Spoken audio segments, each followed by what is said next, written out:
qaybta waa qaybta dhalmada halkan waxaa layihahdaa marka ANC room baa layihahdaa antenatal clinic marka waxaa lagu daaweeyaa haweenka caadiga ah oo uureyda ah gabdhaha midwiferyga fadhiista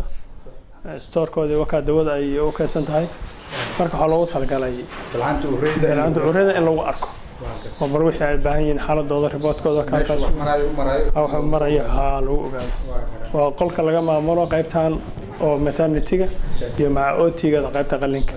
oo 6 qol oo qaybta kale waa 6 qol oo dhalmo ah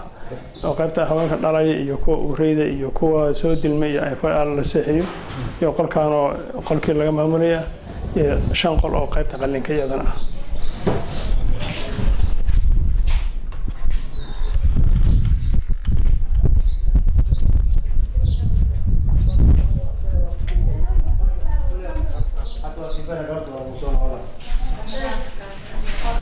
ما ديلن كو كله اما uureyda xanuunsan ee la seexiyo wixii markaas xaaladooda lagu manage gareeyo marka ka koomaya 7 sariirood marka haweenkaas lagu daaweeyaa inta badan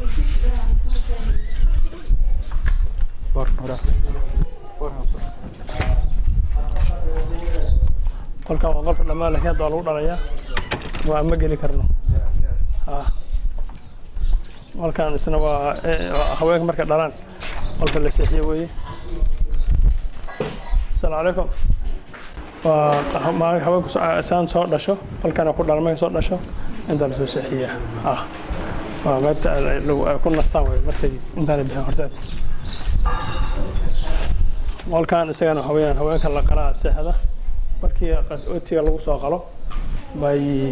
ya qolkan lagu yeeshaan waa qaybta la qalo haweenka la qalinta hadda gabadha waa la qalay habeen saddexaad darhad miyaan kursi hadda way fiican tahay alxamdulillah waa xanuun ma sheeganaysaa marka waa qaybta laanta la soo beeshay la seexiyo